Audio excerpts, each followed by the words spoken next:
Yet another problem which seems to be built into integral is altitude reductionism.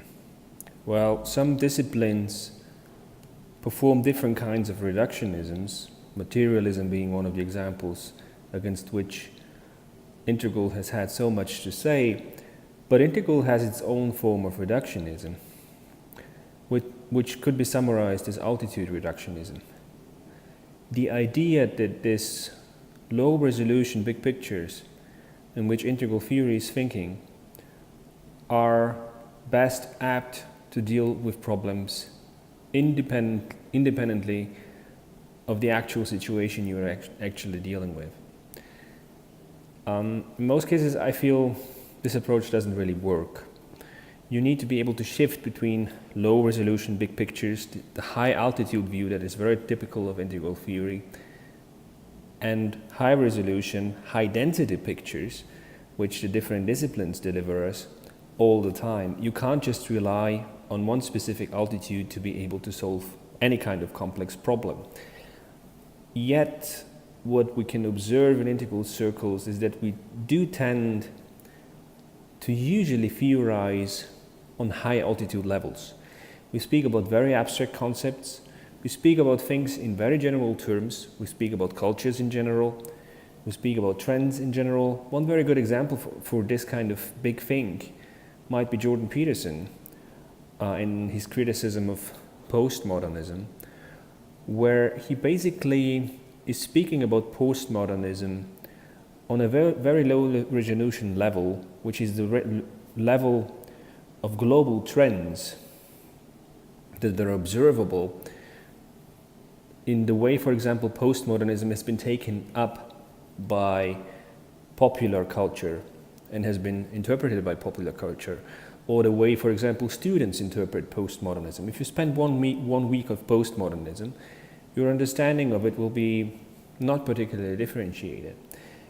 And yet, this level of understanding, this resolution at which you take in the material, has global implications, or is something that shows itself as global trends. And I think Peterson is absolutely right in feeling those trends. I think he has a sensitivity for them, and he's surrounded by these people. I mean, he can feel into how these people are perceiving the world, which is mostly young students. So he's right about these global trends on the one hand, and this is where this low resolution perspective is incredibly valuable. On the other hand, he is totally wrong when it comes to the high resolution picture. And he usually can't really give you that much of a high resolution picture when he's actually asked to give specific examples of what he's talking about. He's rarely quoting the sources themselves. He's tossing a few names, but he can't really point you to the right passages. Like he mentions Lacan, but I'm pretty sure he's never read him. Or the last example was in debate with Zizek. He was talking about Marxism as a global phenomenon, of how Marxism has been appropriated. And I think here his intuitions are absolutely right, that it basically boils down into a few simple distinctions that people tend to make and to use to apply to explain reality. But of course, that's not the understanding, the refined understanding that a few academics have who consider themselves to be developing a Marxist school of thinking. So we need both. We need, on the one hand, these high resolution perspectives. We need to be able to understand what the specialists are talking about, even though no one else shares the view of the specialists. In other words, I'm pretty sure none of those who consider themselves to be Marxists or left-oriented thinkers or postmodernists, just to lump them all together, I'm pretty sure none of those have read in such a detail Hegel, for example, as Zizek has, and yet still they're using the same terms. So they're in no way related, no way allowed to relate themselves to these movements. I think this doesn't really make sense. As long as we keep distinct on what kind of level of resolution we're talking about, I think it's no problem to speak of postmodernism on different levels, and it's perfectly legitimate what Peterson is saying, that on a specific level of resolution, it appears as this kind of phenomenon that he's talking about. And he calls it postmodernism and has a good reason to do so. But just as legitimate it is to see that on a different kind of level of resolution, postmodernism is an entirely different phenomenon. Of course, again, shared by far less people. And this distinction, I think, is extremely important, and I rarely see it being done in integral theory. We usually use the perspective of the high altitude view, and we apply it to everything, and assume that it's basically the only really meaningful perspective to take, right? To think in big pictures. Well, no, my personal, if you want to have a heuristic guide, is my personal experience is that 95% of the time you have to have a high resolution picture.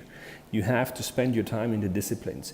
You have to study the actual specialized strands of knowledge, and 5% of the time you are allowed to actually take the really big picture and have fun and feel like you're making sense of the whole and the bigger thing.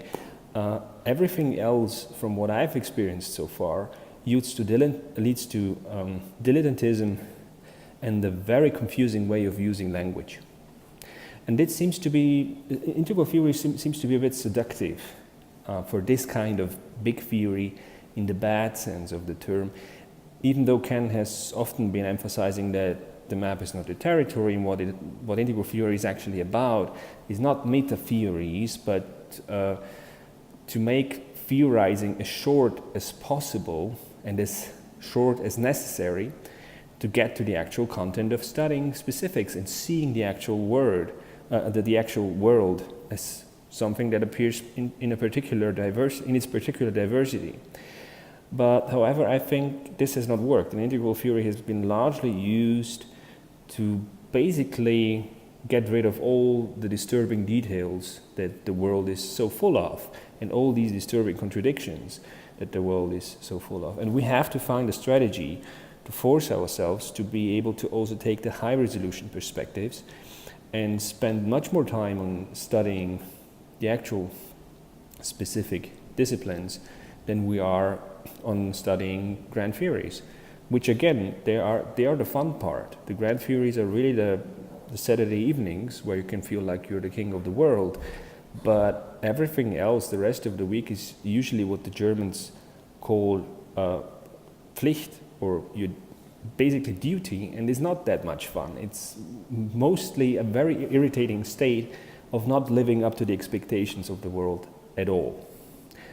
But as long as we don't live a 595 rule, where 5% is integral theory or big pictures and 95% is specialist knowledge, but turn it upside down and make it a 95-5 rule, I think, again, we're a dead fish in the water.